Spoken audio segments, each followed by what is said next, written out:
The journey of the word vision from a common word to a corporate word is exciting. This pandemic has helped all of us realize that vision is not just a word, but a force which helps us achieve our goals, even if our journey is extremely challenging.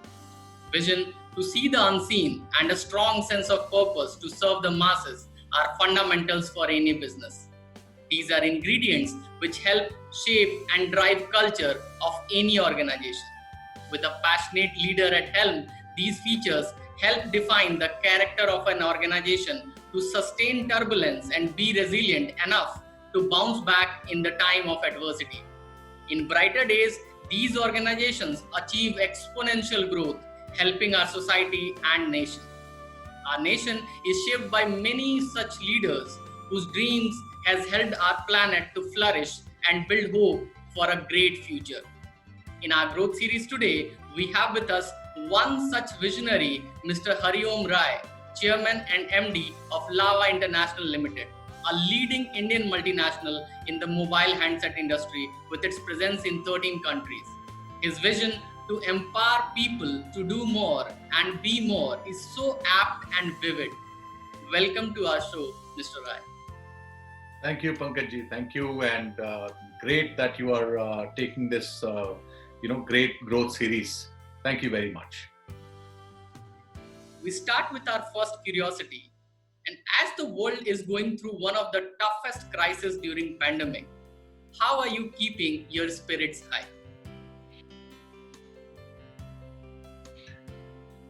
So, when, the crisis is the best moment, what I have learned in my life, when you are going through a crisis, stop for a moment and rejoice first. Rejoice because this is an opportunity for you to grow, to become a better version of yourself. All through my life, Pankaj, I have found that, whenever I have entered into crises and at times I've felt, oh my goodness, it's so difficult to sort of cross from here. And it was the only thing which actually grew me as a person in life. And it's then slowly I started realizing that this is the only way how a man is actually converted into a leader. If you look at how Mahabharata happened, in Mahabharata, Gita happened at the time of crisis. It is the most valuable granth within it has become a most valuable granth, although it's just a part of Mahabharata. Why? Because it was the time of crisis. Gandhi happened. Gandhi became Mahatma because of crisis. When the life actually is coming out from the eggshell, it has to give the highest pressure. So in my mind, this is the time of growth. This is the time of your ability to grow. This is the time that you are going to be a better version of yourself. So in my mind, it is the time to rejoice for the entire country. You're so right. In fact, the pandemic has accelerated our efforts towards an Atmanirbhar Bharat. But can you also share what are the opportunities this pandemic has created for your business and for the industry as a whole? Yeah, so I think before I talk about how the pandemic has created, so pandemic is one part, but otherwise, let me give you the world's view, because right now the kind of geopolitical situation happening in the world, it is unprecedented. The opportunity for India to grow, the kind of opportunity we have in India to grow has never been there in the last 400 years. It is that level of opportunity. And let me tell you how. As China is now growing consistently and it has a potential to surpass US, I think the US-China trade war is going to escalate. And as China has almost stopped many companies of US to enter into China and build its own companies, the toughest competition is going to be on technology by the US companies and by the Chinese companies to US companies. So the true opportunity which is going to come because of these fights, because this fight is going to continue for at least 10, 15 years. Mhm. And the entire world is going to unite against China. That's what we can see very clearly, because people are threatened, countries are threatened. Mhm. So the only way for the world to actually look at an alternative is to leverage India's potential. And therefore, it is the best time for India and Indian companies to actually understand this and be ready for the opportunity which is coming to India. So that's the bigger opportunity which is coming to India. I think we can talk about the companies uh, also, but that's the general bigger opportunity, I would say, is coming for India. True. So if you want to really take me through the opportunity, what is coming in the mobile sector.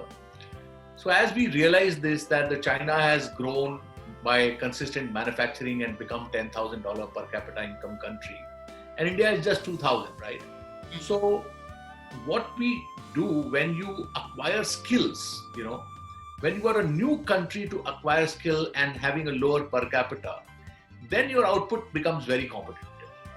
And therefore, India is looking at becoming the next global manufacturing hub for the world. We are 18% of the global population, and we are just 3.5% of the global GDP. The only way to employ such a large population is by serving the world. And only by serving the world, we can take our share of GDP from the world. From the world GDP is 96.5%, while we are 18% people.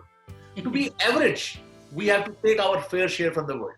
So that's what actually we are looking at. And in our sector, in our mobile sector, we have come up with a very large visionary plan. From 339 million phones, we now want to produce 1 billion phones by 2025. A production linked incentive which has come. And we can very clearly see how companies are coming into India, and a 41,000 crore incentive is in place. And I think it's just the beginning for India, and beginning for mobile sector, beginning for electronics industry. So the opportunity is going to be immense, and anyone who is going to be, driving at this time and building the right culture inside the company would be able to take the great opportunity of, which is coming, which is unprecedented in my mind. That's great. In fact, you're very optimistic about the opportunities coming in. So that helps me ask you my second curiosity, which is about the opportunities itself and the growth prospects. So with these upcoming opportunities, what are the growth prospects of the mobile handset industry, and what transformations are required to leverage this growth? No, as I informed you, the opportunities are immense, and from 339 million phones to producing 1 billion phones, or from 25 billion to $190 billion production, from just $2.3 billion of export to $110 billion export. So it's a very large opportunity, and this large opportunity is not only coming in mobile phone and design, but also we'll have a large component ecosystem in the mobile phone industry. So that component ecosystem will, enable many companies to employ, lakhs and lakhs of people. So that's the opportunity coming in for the industry and for our people to be deployed and work for the world. So do you think that the ecosystem would be such, as in it has happened for automotive organizations or automotive companies and auto ancillary companies? Are you thinking that kind of an ecosystem can exist in India, wherein we have mobile manufacturers as well as mobile component manufacturers? Absolutely. This is the only process of building the ecosystem, is it starts from the magnet industry first. So first the main product starts happening, and then you start manufacturing the entire, your chargers, now your batteries, your displays, your camera module, everything is now coming. And it'll be a very, very large ecosystem, and much larger than automobile, I would say, because automobile is generally not exported to a very large extent in the world. But mobile, I think it is going to be exported. So the ecosystem is going to be much larger, than the automobile ecosystem in India. We are already seeing brighter views of the world in years to come through your talks. Here starts my next curiosity, which talks about innovation of this industry, because we understand, with continuous innovation in this industry, uh, what are the skill sets which would be required for employment, and what are the employment opportunities do you think lies ahead in this industry? Yeah. So I think first of all, we have to understand about skills. We have a myth we carry in skill set. Sometimes we think that a government would be able to skill the people for industry. I think this is a myth.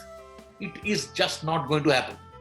Because if as a person, I have to train people inside the company, I would not be able to bring skills and knowledge to more than 10 people who reports into me, right? It is so difficult. And that also is difficult. It's so difficult to impart knowledge. So you can only impart knowledge the people who are very near to you. That's the only process how the skills can be built. So if you see, when the government is trying to build skills in the people, it is not going to happen. What governments have done in the world and how the countries have grown is that the governments realized that the only way to take your fair share from the global GDP is to build large companies, to build global companies. For example, only Fortune 500 companies, they take about 38% of the global GDP, which is $30 trillion. They only 500 companies produce $30 trillion, or 10 times more than what India produces. Okay. So, which means that you have to build very large companies. Once you have large companies, then you have mid-sized companies. Once you have, let's say, Apple $270 billion company, you have $150 billion Foxconn supporting Apple. Once you have $150 billion companies, then you have a $50 billion company supporting, such companies. And therefore, you have very, very large ecosystem of manufacturing and a very, very large ecosystem of design, etc., etc. And once you have this very large ecosystem, your agriculture also grows.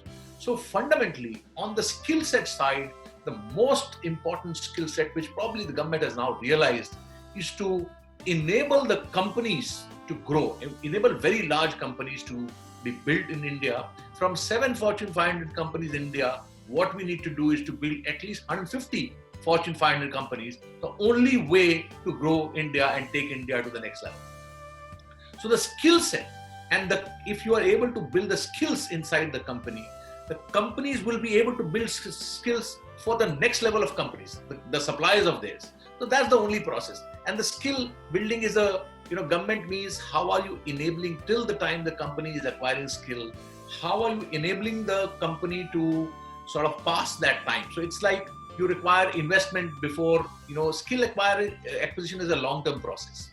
For example, Samsung, when they put a fab, $1 billion they lost in a fab, in a memory fab for 10 years. Each year, $1 billion. So that is the process of acquisition skill. Because you have less skill, so you are losing money. But once you are able to lose money and acquire skill, then they became the most competitive in the world. So similarly, what China is doing. So it's the government job to build very, very large companies and let them acquire skill, because this companies, doesn't belong to any individual. Companies belong to the people of the country. From my side, if I think the company belongs to me, I will sleep on one side of the bed. Mr. Mukesh Ambani's big house, he is going to sleep on one side of the bed. He can't take two sides. So if an entrepreneur is thinking he's building for himself, it is not that. Everything is being built for others. And our job as a government, as a country, is to recognize and realize that the Indian companies which are getting built is getting built for the nation, irrespective whether the entrepreneur is aware or unaware. But the companies are getting built for the society. So it's the job of the government to build that. So that's the skill we require fundamentally. Otherwise, if you talk about the smaller skills, it's going to take a very long time. But that's the big skill we require, from my point. Yeah. So you talked about that there has to be a change in thought process for us to grow. You also talked about, there are, there should be an existence of bigger players in the market, and we should be a part of, bigger network in Fortune 500 companies, so as to ensure that India grows and become $5 trillion economy or even more in years to come. So that was one of the businesses part. You talked so optimistically. Now we come to one part which is very close to heart at VYAPT Growth Series. Is you have done extremely well in all your ventures, and they have been highly successful. What has inspired you to perform at your best? And can you share some thoughts from your life which you think has been really inspirational as you have taken your journey ahead? So it's a very good question, Pankaj. Actually, we are at this juncture of our lives when we normally think, why do we exist? Okay. Why a human exists or why life exists? When I think about it, I feel that the only purpose of any life, be it a cell, be it a plant or a amphibian or a reptile or a mammal or a human, any life, the only reason why it exists is to evolve. There is no other reason. And that's the reason how the evolution has taken place. Now the opportunity of humans is to be conscious. The only difference between humans and the other species I've discussed about, that we are very conscious. Our consciousness is very high, and our potential to evolve is within one lifetime. Other animals or mammals or reptiles or whatever, they evolve through passing of chromosomes and DNAs, and they take very long to evolve. But humans have potential to evolve within their lifetime. And what is the process of evolution? For the animals, once they are pushed, once they are cornered, animals or plant or whatever, the only way and the only reason why they evolve, because there is no other way for them. But humans are conscious. They can evolve even if they are not pushed. So the process of evolution, the process of journey is that. So what is evolution? How can you evolve? The only way you can evolve is when you're very curious and looking at creating excellence in your deeds, actually. So just to give you an example, if people are interested in watching the best cricket, they would not be interested in watching a gully ka cricket. Okay, they would like to go to the best movie. They would like to go to the best restaurant. So once you are looking at creating something very valuable, creating something which is of deep excellence, whether it is a Picasso's painting or whether it is a painting being sold in Connaught Place at 25 rupees or 100 rupees, whatever, it purely depends upon that excellence. I think the only way to evolve is to excel and to actually be curious about doing things with a little better, way. I think that is what personally in my mind has pushed me to grow, and that the pursuit of doing things with a little better manner. And I'm sure the competition is not with others. The competition always is with yourself. How can you be a better version of yourselves? I think that's what has taken me from wherever I was to wherever I am. I'm not saying I've attained something great, but I think this is the only way, because this is the only thing which brings happiness. Karma तो सबको करना है, पंकज जी. कर्मा तो given है कि आपको करना ही पड़ेगा. कर्मा करना पड़ेगा, तो कैसा कर्मा करना है? Do you want to do sleeping also is a karma, right? If you're sleeping also you're doing karma. क्या कर रहे हो साहब? मैं सो रहा हूँ तो कर्म तो कर रहे हो. तो जब कर्मा करना तय है, तो किस क्वालिटी का कर्मा करना है ये आप पे डिपेंड करता है. अगर आप उसको उसमें डूब के उसको अच्छे से करना चाहेंगे, तो फिर वैल्यूएबल होता है. यही है बस different. I think that's the only thing which has made me grow, my curiosity and my. We have also heard that you were very curious from different saints like Lord Krishna, Lord Rama, because they have brought a lot of changes in the society and where done some great things. So has this inspired you a lot in your life as well? No, I think fundamentally, when one understands life, the only reason why a life exists is for others. When you have very little power, even as a bird, you exist to ensure that your family exists. A lowest level of level means in terms of evolution and in terms of maybe whatever level, even if a rickshaw puller is there, the only reason why he is getting up and working is because he's thinking about his family. It's not him, his family. True. So you are actually thinking about taking care of others. Okay, that's the only way. So as you grow in terms of your potential to impact lives starts growing. Why, as a country, we have talked about Vasudhaiva Kutumbakam. Vasudhaiva Kutumbakam means Vasudha, earth. Earth is one. Oneness of the earth. Why? Because the boundaries on the planet has been divided by us, we the people. We have divided the boundary of the planet, political boundaries, because of our, greed to lead. We have divided the boundaries of religion is because of our greed to lead. True. Finally, religion is one, So I think our ancestors, with the meditative mind, they thought about it. They understood this simple thing, that it is all one. Plant and animal, humans, everything is one. So therefore, fundamentally, you are there to serve others. There is no other reason why you are here. And once you are here to serve others, a plant, gives oxygen, we take, what we leaves they take. It's a very fundamental principle. So once you understand that, once you realize that, then you really, you understand that. And therefore, that's a beautiful thing of life. Any leader who has become a leader is only because he's been able to look at and impact many lives. And therefore, that's right. What you're saying is right. Yeah. So we just heard Mr. Om Rai sharing his mind and heart talks. It was great interacting with you, Mr. Rai, in VYAPT Growth Series. Thank you very much. Thank you. Bye-bye.